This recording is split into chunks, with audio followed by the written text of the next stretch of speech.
خان صاحب کی لڑائی سیاسی بھی ہے اور قانونی بھی ہے، اور یہ ہم سیاسی طور پہ تو یہاں ایوان میں خان صاحب کے لیے اور تمام جو مقید لیڈرز ہیں، خواتین اور مرد، ان کے لیے آواز اٹھا رہے ہیں، اور انشاءاللہ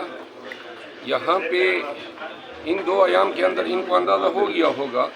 کہ یہ اس طریقے سے ایوان کی کارروائی چلا نہیں سکیں گے، تو لہٰذا یا تو انہوں نے ہمیں ہمارا مینڈیٹ دینا ہوگا اور قانون کی حکمرانی کے آگے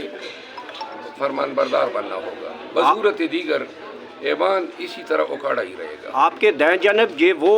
اس وقت کپتان کے کھلاڑی ہیں جنہوں نے ہیٹرک میں بھی مولانا فضل الرحمان کی جماعت کو چلتا کیا اور جیت گئے،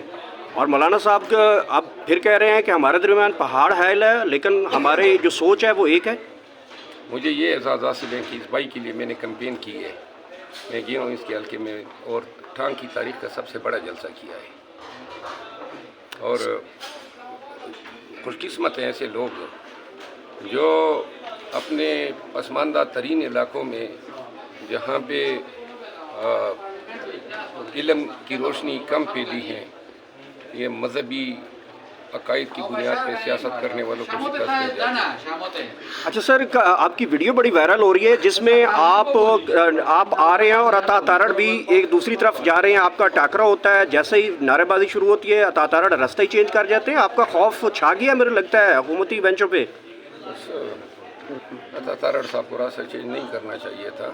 ٹکرا جانا چاہیے تھا، نہیں ٹکرا کیا جانا چاہیے، اس کو ہمارے ساتھ گزرنا چاہیے تھا۔ اچھا، فنان اللہ صاحب بھی موجود ہیں، آپ کے سیاسی مخالف ہیں، صبح کافی خطرناک مسکراہٹ دے کے گئے ہیں آپ کے سوال پہ کہ آج آپ کا پھر پالا پڑنا شروع ہو گیا ہے پی ٹی آئی کے ساتھ، اور شرد المروت بھی موجود ہیں، تو کیا مکے شکے چلنے کے ارادے تو نہیں ہیں کہیں آپ لوگوں کے پھر دوبارہ سے؟ موقع ملے گا تو دیکھیں گے۔ مطلب تھیراپی ڈاکٹر شہر المروت کی طرح سے تھیراپی دیتے رہیں گے آپ، جو پہلے ڈاکٹر بن چکے ہیں، تھیراپی دیتے ہیں مریضوں کو آپ؟ جن کو ضرورت ہوتی ہے تھیراپی ان کو ملنی چاہیے۔ اچھا، نواز شریف ابھی جمعہ پڑھ کے ماشاءاللہ بڑے مسکراتے ہوئے چلے گئے، کل انہوں نے حلف اٹھایا ہے اللہ تعالیٰ کے ناموں کے نیچے حلف رہا ہے، جبکہ ان کے پاس مینڈیٹ نہیں ہے، جھوٹا حلف اللہ تعالیٰ کے 99 ناموں کے نیچے اٹھایا گیا ہے۔ یہ ملک کیسے ترقی کرے گا، مجھے یہ بتا دیں۔ پہلے یہ بھی تو پتہ کرو نا کہ انہوں نے جمعے میں نماز پڑھی ہے یا کچھ اور مانگا ہے۔ ہاں، وہ تو